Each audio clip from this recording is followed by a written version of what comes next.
Teachers have held forth in a second week of sit-down strike. The teachers who are protesting delayed salary increment bit of a government divisive policy that sought to increase salaries only for science teachers. The deadlock has left classrooms across the country empty and the education system and its curriculum in a twist. But their strike also coincided with a rise in the cost of living that has abated from February. Tonight, on the spot, we ask, how can these two national problems be solved? And we have the Honorable Semujju Nganda, the Kira Municipality MP, and Dr. Bireete, Executive Director of the Center for Constitutional Governance.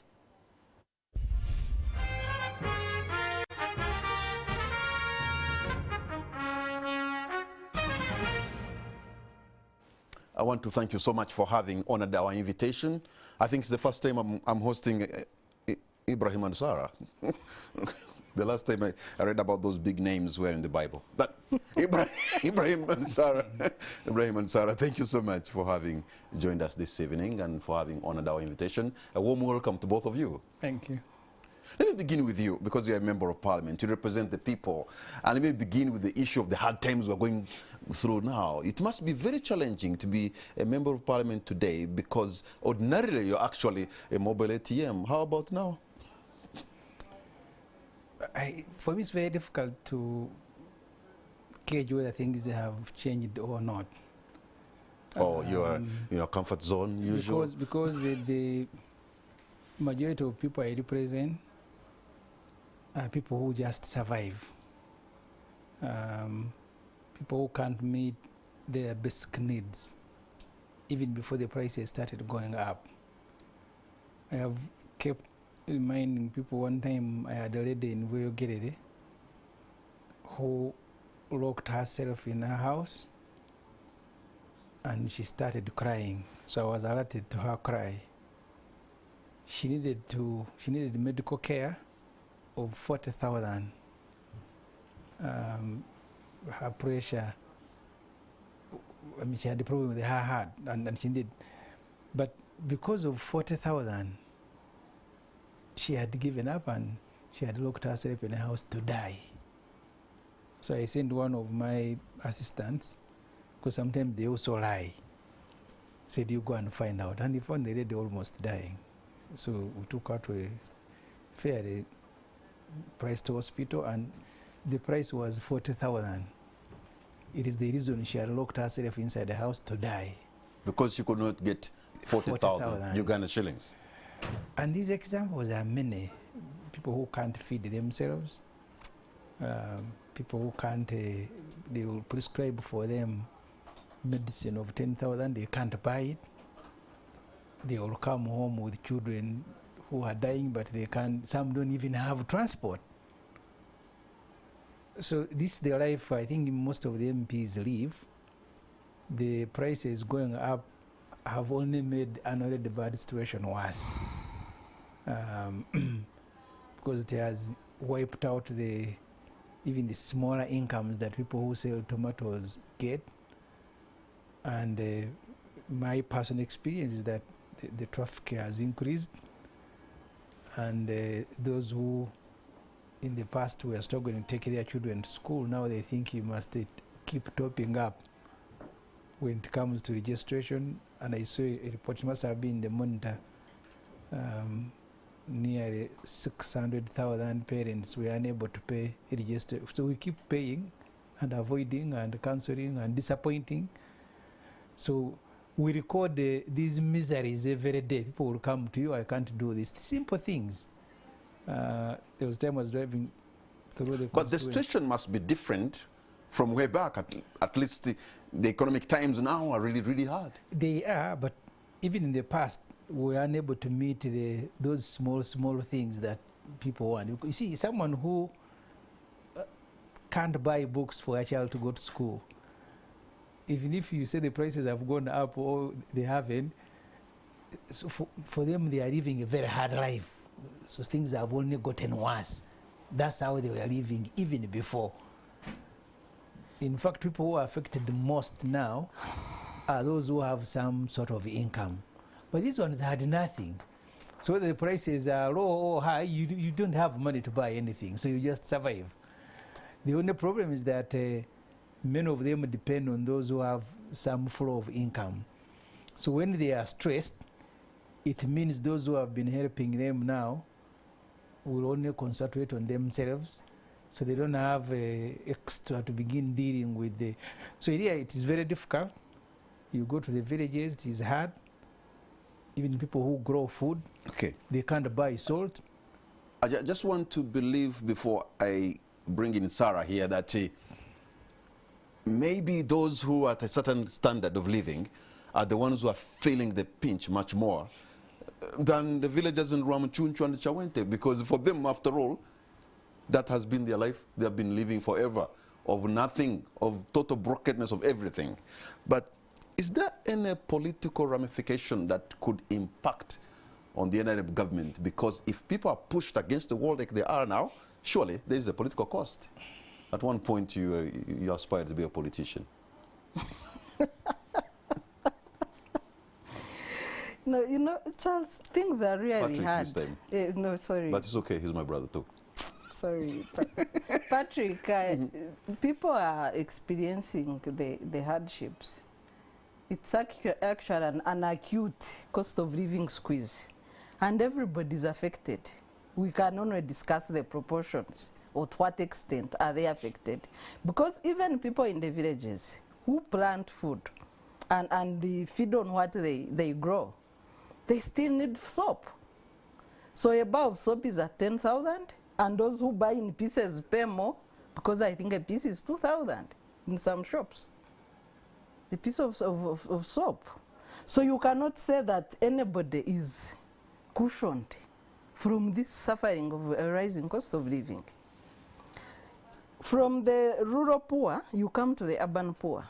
We have 78.3% of Ugandans living in slums. Mm-hmm. And these are the urban poor who have been enjoying their commando. 73. More than 70% Ugandans were living in informal settlements. No, when it comes to town, okay, urban population. Yes. So you have these people who have been living on Chikomando, maybe having one Chikomando a day. Chikomando used to be 1,000. It is now, a minimum is 2,000. The price has doubled. Also the size has gone, yes, of Rolex has shrunk because of the cost of wheat. And you have the cost of cooking oil going up, the cost of charcoal because of transport. I think what our government has really failed to deal with, and I see some decision makers making a joke of countries trying to mitigate pump prices. I think most of them have really lost touch with reality. But there should be a political cost. I'm coming to that. They've lost touch with reality to the extent that they have failed to know that an increasing cost of fuel increases every other aspect of citizens' lives. Because even the food we buy needs to be transported to the market. And that increases the cost. I think Matoke, there's an increment of 5,000 minimum. So there is an increment of everything that we consume or you need to use, including transport to go to work. Averagely, we have 22.8% who are wage or salary earners in Uganda. Some of these people use public means, but public transport has doubled. The average salary for these Ugandans is 600,000, and the Bank of Uganda report released in April showed that 1% earn 1 million and above. So you have a bulk of all these, yes, this is Bank of Uganda statistics. Only 1% of salaried earners earn 1 million and above, and that's why you belong, Patrick. So you the have 1%? So you have these Ugandans, and if I may share also the distribution of expenses data using the statistical model. In 2001, in Uganda, the salary earners were spending 21% on rent, 34% in the market, 12% in healthcare, 12% in transport, 7% on utilities, and the rest would be spread across clothing, saving for fees, and the rest. But in 2022, 50% goes to the market. That is food. Yes. 20% goes to transport. 30% goes to rent. That's already 8.5%. It is gone now. It's 100%. Gone. There is no money for utilities. There is no money for healthcare. There is no money for fees. So that's when people like Ibrahim have to come in and give a shot in the arm. I don't know where you start and where you end. I don't know why you said Ibrahim, because you see, because you have the 40 million. Akasimo. We started discussing. But what was that for, by the way? Okay, anyway. We started discussing. He said he didn't get it. Oh. Yeah, I didn't. Even the parliament has the poor cousins. We started discussing the rearrangement of the budget, mainly because of COVID in 2020. But even then, government was reluctant to make adjustments. The only adjustment they made to the budget at that time was to provide, I think, 1 trillion shilling to deal with COVID-related issues. But the rest of the items on our budget remained the same. Our first proposal as the opposition collectively in Parliament was that it was possible to save 7 trillion shilling and then deploy it to areas that were stressed. Let me move quickly to this year's budget. I sit on the committee on the budget. Our proposal, because you see, the inflation was attributed to many things, but mainly the external factors. The war in Ukraine was cited. Most of the countries did a forecast that this war will last so much. There are things that they suspended. And our proposal was that this budget of 48 trillion shilling, because we must also do a forecast as a country. How long will the war in Ukraine last? If we think it's going to last 6 months, then there are things that you can suspend. You can actually readjust the budget. And we made concrete proposals. I have told you I sit on the committee on budget with Honorable Mwanga and others. We said issues like special meals, where you're going to spend 250 billion, special meals. For Even who? me as an MP, I don't know what those special meals are. For who? But I see them under State House, under some ministries, 250 special meals.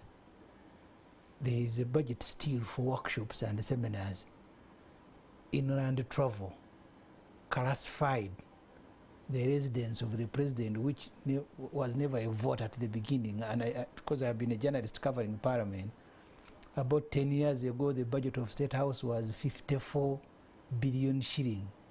It is now about 1 trillion. In fact, if you want, you can look at how much investment we've made for the last about 8 years when that budget went. So our proposal was that we need to reduce on the expenditure, because this whole budget of 48 trillion shilling, 32 trillion shilling is on recurrent, buying newspapers, moving here and there, buying vehicles, etc. A budget of 48 trillion shillings, 32, and then you have about 15. Actually, the budget is not there, which is treasury operations, money to deal with the borrowing. And because you see, government these days behave like an ordinary person. They are also stressed because of their behavior. They go to a bank, borrow money, and you know, most of these commercial banks are like money lenders. They want the money paid next week. So in this budget that you have, 5 trillion shillings is going to be paying interest. So our proposal was that all the avoidable, because when you call them unnecessary, they are going to take you on. All the avoidable, and we can suspend some taxes on raw material, on fuel. At least when we do a forecast and we know this will, probably it will last another 1 year. And then you say this 1 year, we have suspended the taxing these items. And the target for us was what we consider the essential goods, soap, salt, things that the people in the village you talk about are using. The answer of the president was that that proposal is going to interfere with the development agenda of Uganda. And I keep saying, please, you'll forgive me. I have visited countries and they tell you our development agenda will do 3 things. I said, so in Uganda, there are hundreds. So which one is the main agenda? So where we are now is very difficult because government adamantly has refused to listen to everybody. They say they are not going to tamper with their budget. So all the items I've told you, from special meals to workshops to seminars, are still in the budget. And that's why the taxes are going to maintain the way they are, because we collect about 1,380 shilling on each litre of petrol, and then about 1,200 and something on diesel. So the figure has remained.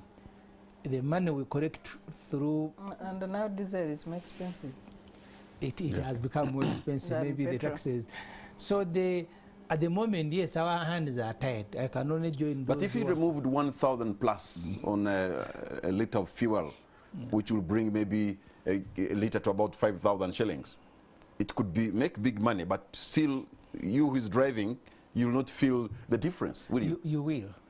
Let me tell you, each morning that I go to a petrol station, I look at the price. It's now 6,240. And I go backwards calculating. I have a smaller vehicle which I use sometimes. It used to fill at 240. Now it is 350. So that small difference of 1,000 is what has taken it to 350. And for me, I mean, as an MP, I am paid and my income is there. But there are people who are working and their salary cannot be adjusted. But sometimes companies, apart from laying off people, they also reduce because they are facing difficulties. Okay, let me come back to Sarah here. You know, the Honorable Semujju is actually telling us about even special meals. And yet before he said, you are saying people cannot even afford the commando. You know, them and us, people running the affairs and those who cannot afford the commando. The gap is going to continue. And I think it's going to reach a level where the situation is going to be so dire that somebody would have to pay. Though I don't know who. You know, in Sudan, Bashir was brought down because of the cost of bread. Yes. But our leaders forget between them having a special meal and this majority failing to get commando. Our leaders forget very fast. That's a recipe for disaster. Yes, and they don't care. Look at the way they talk when you ask them these questions. They speak with arrogance. We cannot do anything. Even the proposals that other countries are using to mitigate the cost of living, they have not reduced tax. Tanzania, our economy is reasonably larger, competing with Tanzania. But the president is on record to have said that she will continue mitigating pump prices until when the war in Ukraine is over, and it does not matter how long it takes. And their prices have come down. But when you pull money off, you're going, you remove maybe a tax on the price. I'm coming, Patrick. On pump price. Wait, you're going to look for that money somewhere else. No, I'm coming. She has put money to mitigate with the dealers to reduce the price that finally consumer takes. Maybe they have reserves as a country, and that is another point we need to point at. Kenya has now negotiated with Saudi Arabia to purchase fuel at a lower price. They signed a deal about 2 days ago. But they also tried subsidies and dealing with the dealers of fuel to mitigate the pump prices. Here in Uganda, I think, by the way, we might be the only country where the leadership says there is nothing I can do. All other countries are trying the little they can to cushion the suffering of the citizens. But what I'm beginning to hear is that actually other countries, the situation is much more dire than ourselves. Like which one? In Kenya, in Rwanda, people have to pay more to look for food. In fact, they do not have. We are cushioned by the fact that we can produce our own food and produce in sufficient quantities. Yes, but that's a different debate. You see, we are talking about the cost of At the end living. of the day, the cost of food is also key. If you don't have money to buy what to eat, if you cannot even find the food. Uganda is a food basket for East Africa. But and for me, I have a problem with the line that Kamara is taking. You see, There are other contributory factors. if we are a poor country, and I saw it happen in the village where I was born, people saying for us we are cursed, but so and so their children, even if they do something small. So our own misery cannot be justified by misery of other people.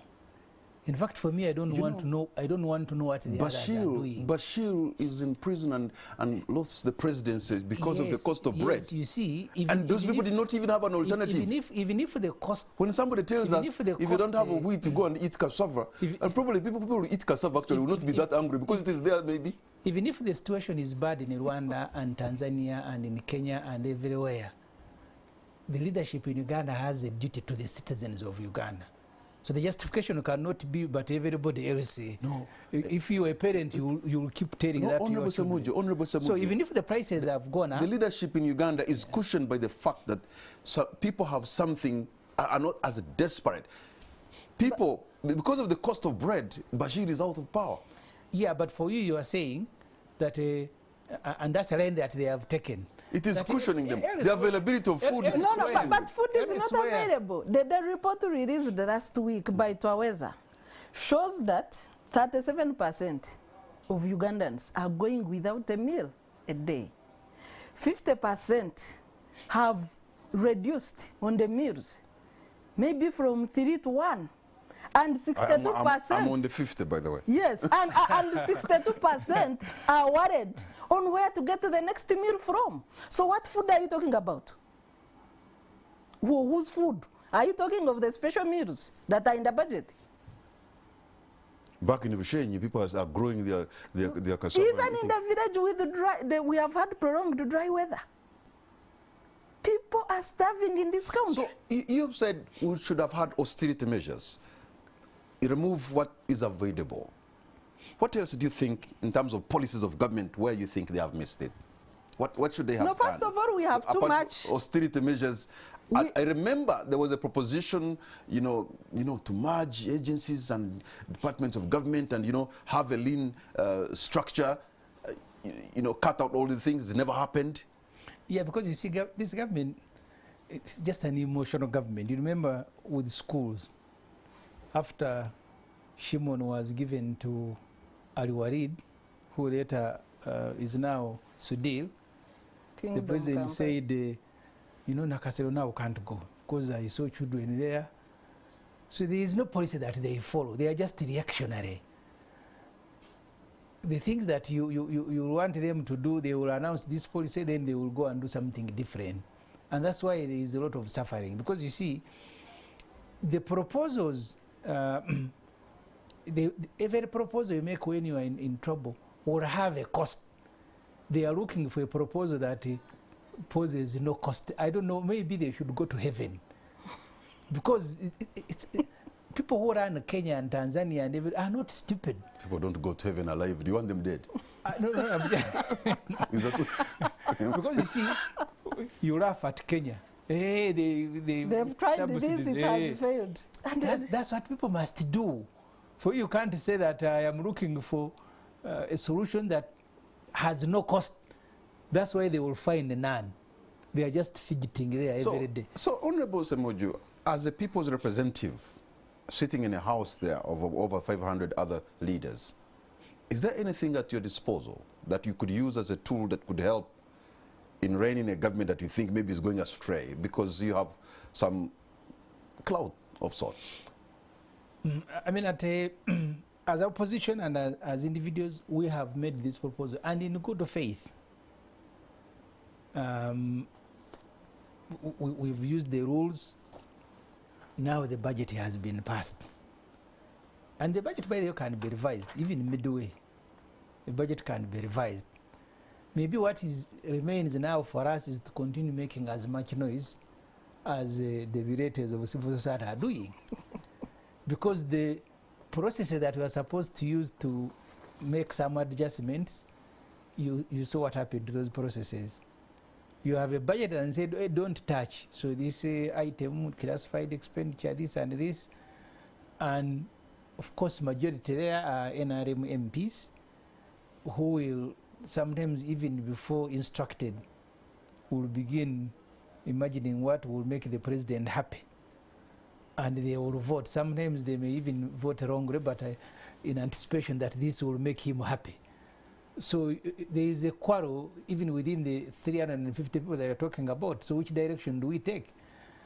Maybe about 100, maybe less than 100 people are saying, yes, we must have a direction. Others say, no, no, we are waiting. Muzee, we will advise. And his advice? Muzee Anapanga. But, So, Patrick, if I may ask Honorable one question. I look at the budget of, for example, State House, 677 billion. Per day, State House spends 1.8 billion. Are we constructing a new State House? No, the one that is there, that is available, was constructed long ago and completed. So what is the money for? wait a minute. 1.8 billion per day. And this is a president who is telling citizens to be frugal and eat cassava. 1.8 billion. Where are you getting your figure, Sarah? No, it's from the budget. They are in the budget, yes. This is the budget they've passed. President Yoweri Museveni And spends his 1.8 wife, billion. remember they don't have dependents. Their children are all adults.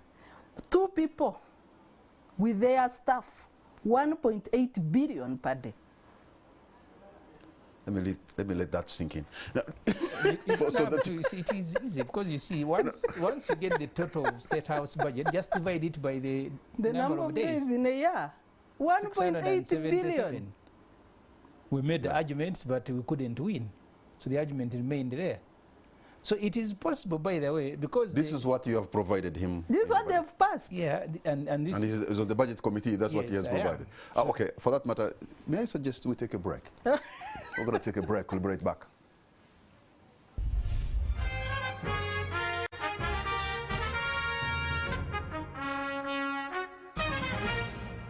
Welcome back. You're watching On the Spot. My name is Patrick Amara. My guests tonight are Honorable Ibrahim Semujju Nganda, Member of Parliament representing Kira Municipality, and Dr. Sarah Bireete from Center for Constitutional Governance. And we're discussing the economic hard times that we're facing right now. And during the break, you just reminded me something, Honorable Ibrahim. You know, government is buying brand new vehicles for commissioners, for directors, for public officials. And some of those who are lucky actually have 1 or 2 or 3 vehicles on the road when they're traveling in Kampala. And the cost remain. And you change the fleet sometimes after every 2 or 3 years. It's 5 years or 100 kilometers. And top of that also, you are providing fuel, some people 10, 20 or 30 million. I did move a motion in Parliament to reduce or go to 0 fleet like Rwanda at one time did. And the costs in the budget, and these costs are still there. Every year, Uganda spends 180 billion shilling to replace those vehicles.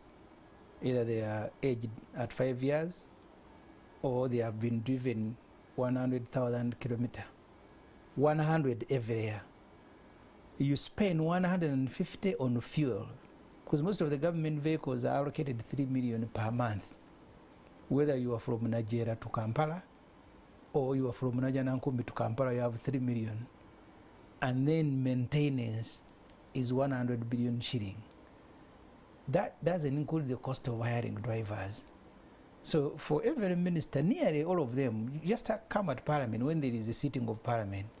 That parliamentary revenue is full of vehicles, of policemen, of military. I don't know even how they determine that this particular minister is so important, he must be guarded by military. Because people, I mean, and drive on the wrong side of the road. Yeah.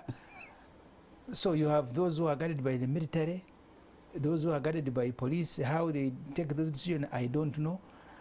But all those are costs that are avoidable. Costs of transporting public officials. And then discipline starts with the chief executive himself. I had a chat with, not a chat, we were on a discussion, and I told him, you can't have a convoy of 60 vehicles and you think your ministers will not demand for 3 or 4. So everywhere he goes, he has the 60 vehicles. yeah, sometimes more. Yeah, there's a time But you have a tendency of exaggerating, really. 60 no, vehicles. no. There's a time there was the budget. There was a budget. 60 vehicles.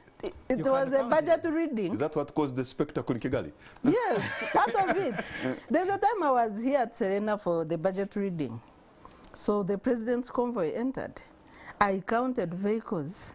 I reached at 30 and stopped because I wanted to confirm whether really he moves with 60 vehicles or not. I stopped halfway. Well, So the point is, the point is, and I want to take you back to the budget. 48 trillion shilling, the budget, this financial year that we have passed, that starts tomorrow, July 1st, 32 trillion shilling is on recurring. The things that we have been enumerating, special meals, fuel, displacement of vehicles, newspapers, salary, etc. And then nearly 12 to 14 trillion shilling is on treasury, because the economists have found sweet words, treasury operations. Just picking money from one commercial bank and then you pay interest of 5 trillion every year. The money that is debt servicing. Debt servicing. So the money that remains for government to do some work is little. It is possible to reverse that. Ministers have said, including those whose faces you cannot recognize, and therefore they face no threat just because they are ministers, because people don't even know them. They all have convoys, and they enter parliament, and even you at the level of parliament, you're asking, who is this one? But why would leaders be scared of their people? No, they think people want to harm them, maybe legitimately, but if they do not, because they may not want to harm you because you are a minister, because they don't know you. So it's a culture of extravagance that, and I have addressed this to the president himself when we are appearing on a radio station, and I told him, and of course he justified it. So it is possible, and for me, I don't want anyone to say even neighbors are suffering, therefore this suffering is universal. The same way we are providing domestic solutions to the COVID pandemic, we must have domestic solution to our own problems. How are our people living? Children who go to school, are parents able to pay? Because if you have report negative one after another, 600 parents can't pay registration fee at senior 4 and senior 6, and the exams are coming at the end of the year, and they are in churches, in mosques, with MPs, and for you say no, there is a war in Ukraine. So these things are until the Almighty has. So now, Sarah, is the situation likely to get worse before it can even get better? That's the trend of things. Things get worse before they get better. Even a change between night and day, it gets darker before dawn. So that's the automatic trend of how change happens. But as citizens, you know how Kenya at first, at the beginning of rising fuel prices, was saying it's a liberal economy, forces of demand and supply should determine the prices. But Kenyans determined and packed their vehicles. They did it for one day. Government made losses in tax. The dealers made losses because nobody was taking fuel from the pumps. The two parties had to sit and take a decision on what to do. That's how Kenya started putting subsidies to mitigate fuel costs. So us as a people, we need to build a strong citizens agency to be able to tackle the market powers and prevent excessive high prices. Because part of it is exploitation. People like blaming Ukraine war, there is Ukraine war, but most of these dealers are holding fuel, are also exploiting citizens because we have a government that doesn't care. It is also true that there is some imported inflation. Yes, but there's also exploitation. It is also true that the global supply chain has been disrupted by COVID and also the war. You know, Kamara. Those are also realities. Let me bring an example of wheat. You know, you can justify anything if you want, especially for us lawyers who can be on either side, the defense or the other, and we shall always find even precedents to defend. Even every side will make an argument. So it's what the government is doing in some of these things. Let me look at the Africa continent, how it is behaving. Africa, which has the largest chunk of fertile soils, largest chunk of fresh waters, largest chunk of rainfall, and the highest percentage of productive labor, is starving because of a war in Ukraine. Wheat in Ukraine. We used to grow wheat in Kabare. So Uganda can grow wheat. But we are folding our hands. The war in Ukraine has disrupted. You can just fire. You know, if we go biblical, it is like a man who claimed that to jump in the healing waters, people would jump before them.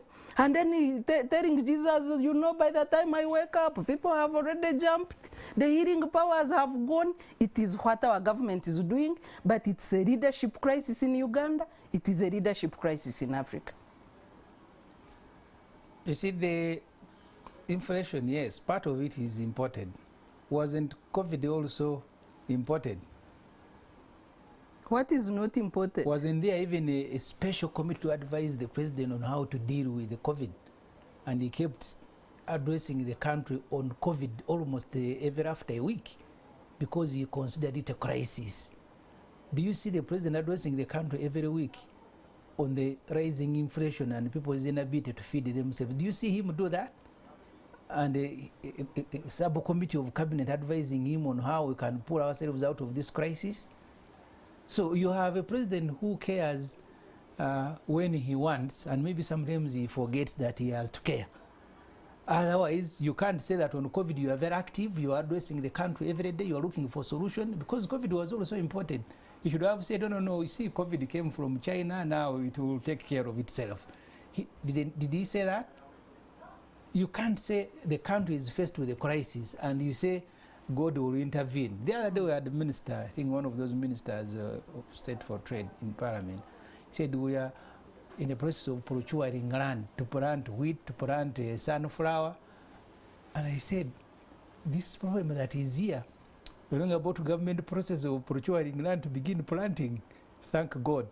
So that's where we are now. It's the government which wants to plant, but they store all government farms. So the country is in autopiloting, something that never happened. So this autopiloting that you're talking about, yes. What's going to happen in August, just next month almost, when the Kenyans go to election and we do not know what could be the outcome, considering what happened in 2007,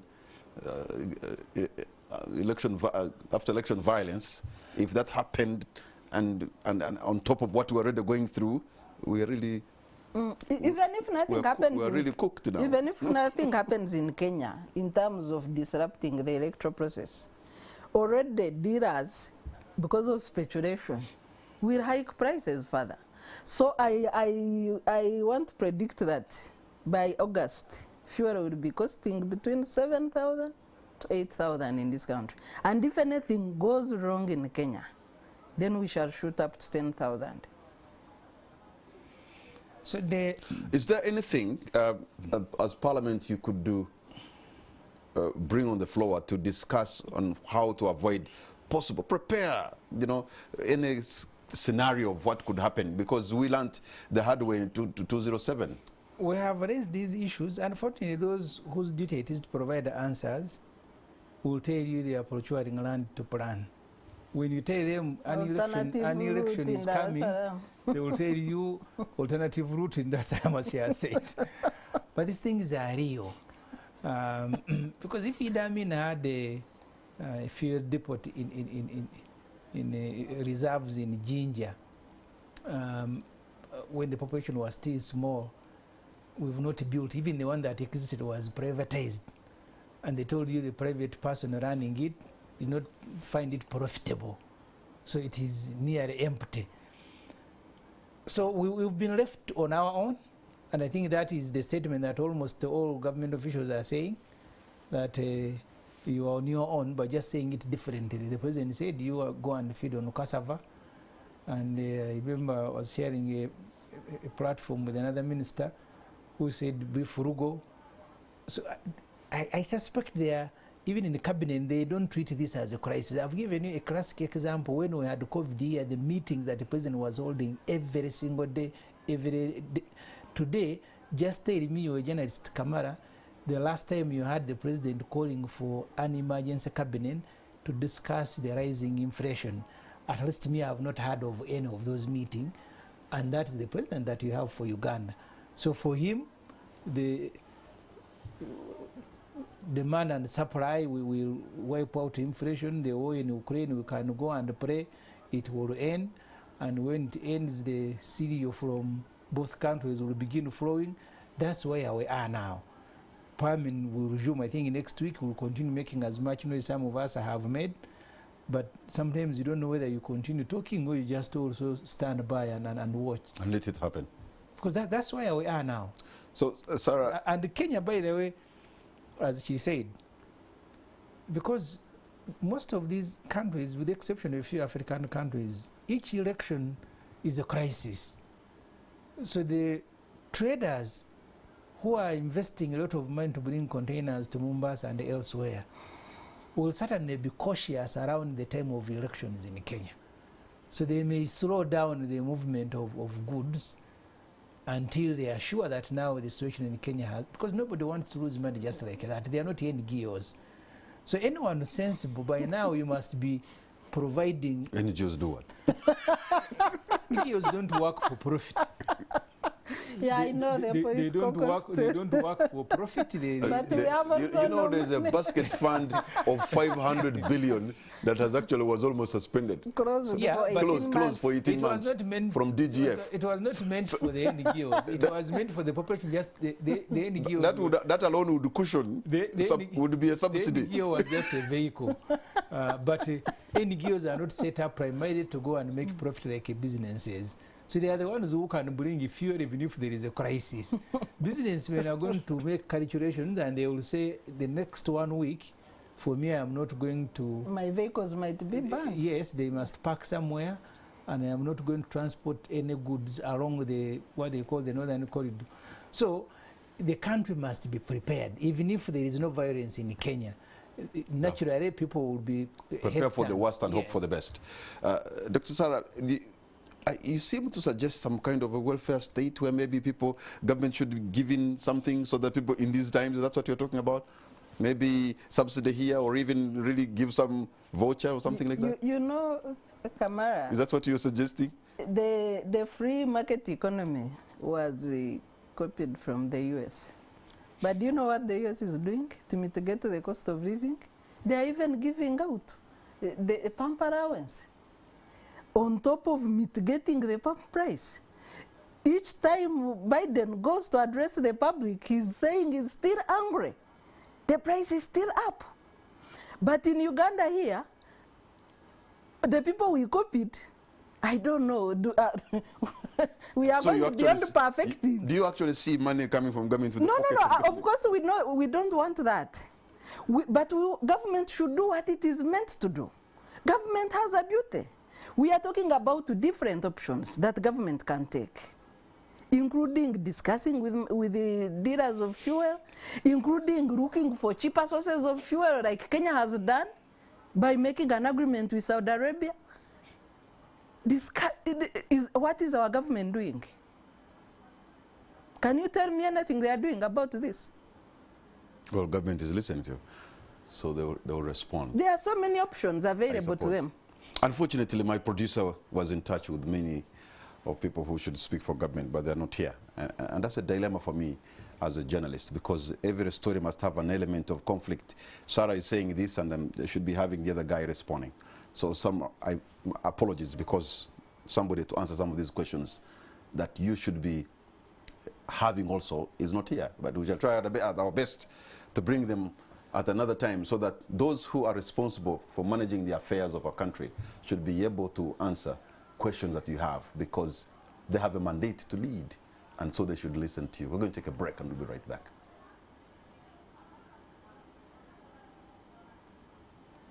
So we will sit out the problem. By the way,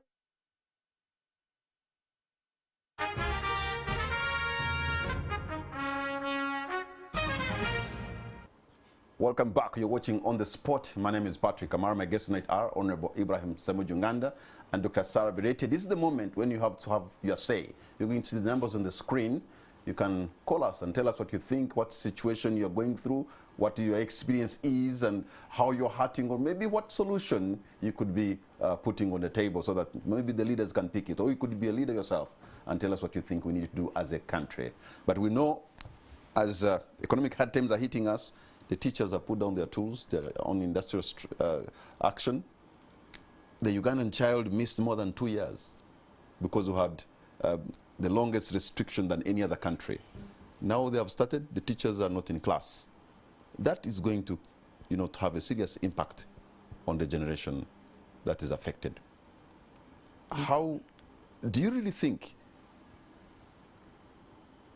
government can find money to enhance teachers' salaries, considering that the number could be big and the resource envelope could maybe... I have actually, my mind had taken a different line of thinking about this matter until I read an article, I think by Daniel Kainak today in the Monitor, which has forced me to take a completely different direction.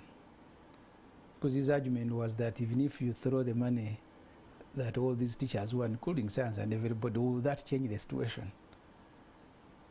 Because last year, the economic cabinet crisis. had a retreat to look at the government performance. And in one of the reports, 50% of children who go to primary fail literacy test at the level of P6, 50%. 2 million children are registered in P1, only 600 seat PLE. So already... Where is the balance? They were not in school already. Yeah, unaccounted for. 1.4 million children, Ugandan children, we even don't know where they are. By the time they sit senior 4, you have 300. Senior 6, 100,000. So people keep dropping. So even the numbers that we think are in school that have missed so much, maybe they are not there. And I think that's what Kainak was saying in his article.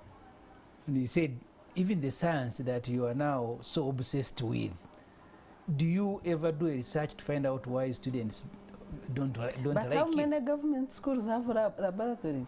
Yeah. Even where they are. I was in Masaka Secondary School with fairly good laboratory, but we never used to like these science subjects. And he said, so the solution is not to announce that now every science teacher will get 4 million. Because we used to dodge chemistry, biology, so we started doing them when they became compulsory. Before, I think it was only mathematics and English that were compulsory. So when they made them compulsory, you go and sit there and prepare to fail them deliberately.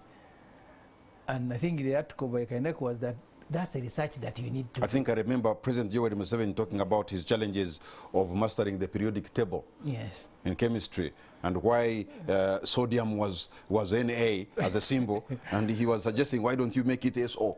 Because it is easier to cram. So and they just said you need to make it is just Na. He said, I had to leave chemistry and go to history because to go and think. I mean, even him, you could actually have seen how... I had him talk about his challenges with the periodic table. So, and now he left it. You can imagine how today he's thinking differently. So how do you think, Sarah, will be the ultimate game changer for the Ugandan teacher who is now striking, the arts teacher? You know, Kamara, it is important to encourage the teaching of sciences and learning. Yes. It's not one-sided. It should be learning and teaching of sciences. Even from what you've revealed from the president, which I didn't know, I'm just getting to know today, by the time he disliked sciences, he had enough facilities in entire school. They have first-class laboratories, they have good teachers, but he failed to grasp the formulas himself. So would an increment to his science teacher, would it have helped change his own mind and attitude toward the sciences? I think that's where we should start from. How do other countries, times it defeats one's understanding on how our country arrives at policies, and even the methodology. As an intention to promote sciences, it is good. But how do you best do it. If we put up, for example, a science research fund, that would encourage people to concentrate on sciences, even to research and innovate. If we put up, equip all the laboratories. I know Semujju says his school had laboratories. My school had laboratories as well, Bweranyanji. But to go to government schools, even where people are studying under trees. Okay. So what are the facilities in those, my producer is telling me schools? I have one or two people online who probably would want to respond or say something. Hello, I have a call online. Hello. Hello? Yes, sir. What's your name? Where are you calling from, sir?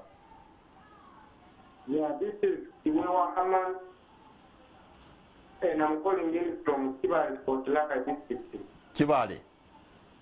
Yes, please. Okay, you are on air. Please go right ahead with your question or your comment. Yes, Mr. Kamara, I wonder who prepares or who are the thinkers of this country for sure. People like Semujju Nganda are the thinkers of the country. Even in the primary, we start studying science in primary one.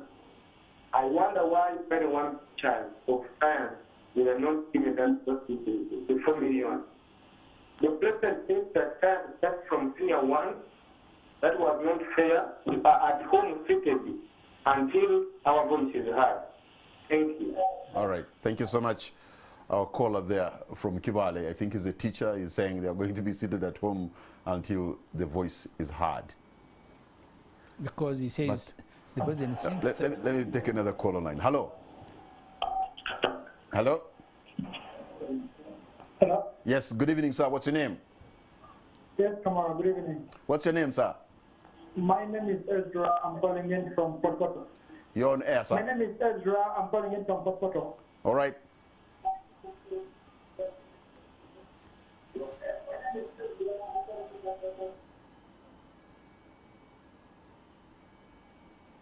Unfortunately, you are listening to yourself, my brother in Potpoto.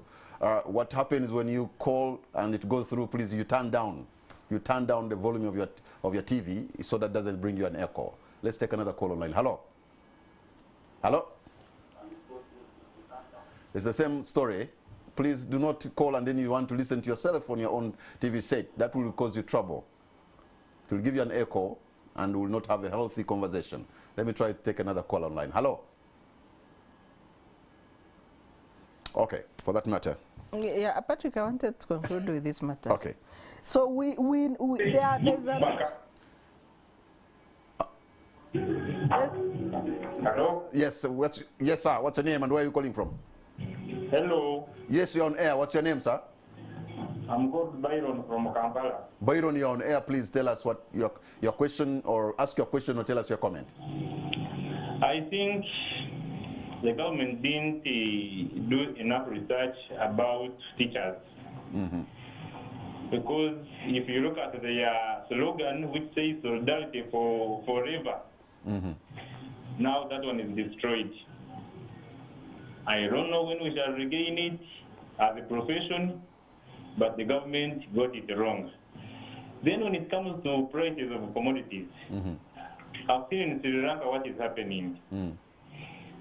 They are saying fuel is for only essential vehicles. So, and if you look at what the government is doing, it doesn't anticipate that to happen here, but there is that possibility, you can't rule it out. That fuel could go for only essential? Yes. And you imagine Kamara, you are in Kampala, but you can't go to the village. Buses are not allowed to take fuel. It is for only ambulances and the other security vehicles. So until the government officials think Ugandan way for Ugandans, it is now good for all of us. Thank you. That's scary. Could that be a possibility, Ibrahim? It's just emphasizing the point. It may not get to the point that is describing of Sri Lanka, but I read an article, I think it is in Monitor, that the number of vehicles on the Ugandan roads have reduced. Yes. That's true. Yes. I have driven to Mukono where I do some small farming, I usually spend an hour. The other day I spent 20 minutes, and I came wondering where is the traffic. Maybe I'll meet it in the way you get it. I teach where you get it. Maybe I'll meet it here. I don't have any empirical evidence that that's the reason, but you can see that traffic has become lighter. And that also means the economy is not working. The article in Monitor was that even people who are selling fuel are saying the traffic to petrol stations has reduced. And I can imagine, I've told you, my smaller vehicle, very small, the smallest that you can ever imagine, used to fill at 240. It is now 350, and that's a salary of someone. So are you going to spend your salary filling a smaller vehicle? So you have to park it. So yeah, we must find a solution. We can't go on blaming the war in Ukraine and praying that... I know you are suggesting austerity measures, you know, but it will be but there are also avoiding what is avoidable. As she has told you, apart from subsidies, apart from raiding their own reserves in America, part of the reason Joe Biden will be visiting Saudi Arabia, that he castigated throughout his campaign, he wants them to pump more fuel. I know China now is done a deal with Russia that as they are squeezing you, at least for me, sell me the fuel. So countries individually and leaders are trying to find a solution. The same way when we are quarreling here for vaccine and we said we are being locked out, we started looking for where we can get those vaccines from. If the president is going to wait for fuel donation the same way he was waiting for vaccines as Kenya went to the market to buy, I think maybe that's what his economists have advised him, that at least for vaccine you did not buy, you wait. Now UNICEF will say Uganda can't transport goods to markets. We are going to give you. I don't know whether that is going to be the solution. I want to see that active president of COVID addressing the country, reassuring the population and suggesting solution to the problem that we face now. Okay. Our time is almost out, so, but Sarah, you had a point, you could make it and also give us your parting shot. Yes, maybe to sum up on the teachers' strike, you know, the image of teachers was distorted during COVID. We saw teachers laying bricks, we saw teachers roasting maize on the roads. A teacher, you know, they are everybody's role model. For sure. We are all what we are because of teachers. So there should be a deliberate effort to rebuild the image of teachers in this country and give them a foundation to nurture the future generations of this country. And that is an effort that the government must invest in an intentional manner. But when you pass policies that discriminate against teachers of the same education level, who teach the same hours per week in a school, who work for the same number of days, first of all, you're going against the Constitution. Article 21 prohibits discrimination. Article 42, 1B is very explicit. Equal pay for equal work without discrimination. So you have the president violating the Constitution by the imbalanced enhancement that he's championing. And for us as a constitutional watchdog, we shall take this to court for interpretation because the Constitution is clear. But sum up, Kamala, on the debate we are having on the cost of living and on the general welfare of the country, I think leaders should stop behaving like somebody taking poison and assuming that somebody else is going to die. There are consequences for their actions. There should be consequences. Yeah, your concluding remark. I think the president should pick the courage to reverse this policy on teachers that is causing us problems.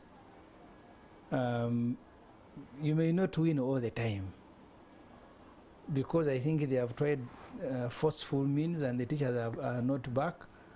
And I was worried if the teachers went back demotivated, they can be physically present in classes when they are not teaching. So my advice to Mr. Museveni and his cabinet, you must swallow the pride, reverse this decision, pay the teachers of the same qualification for the same work, the same amount, and let children go back, and because you see, in 3-4 months there will be national exams. Children in private schools are covering subjects and areas that they missed under COVID, and children in public schools are seated, and they're going to be subjected to the same exams.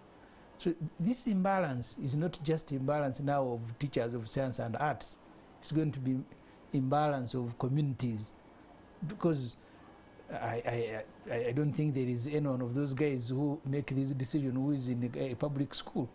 Honorable Semujju, I want to thank you so much for your time, but most of all for having added value to our conversation. Dr. Sarah Bireete, I want to thank you so much for your time, and I value also your insight. And I want to thank you for your great company, for having listened to this show. I know we are going through tough times as a country, and I know Uganda have gone through tumultuous times. We have been in such a situation, and we always pull through. I have a positive mind that Uganda we shall pull through. And for the teachers, myself, I'm a son of a teacher. I'm a product of a teacher. I hear you. Your fight is our fight. But I think we shall also pull through on that end. Good night and God bless Uganda.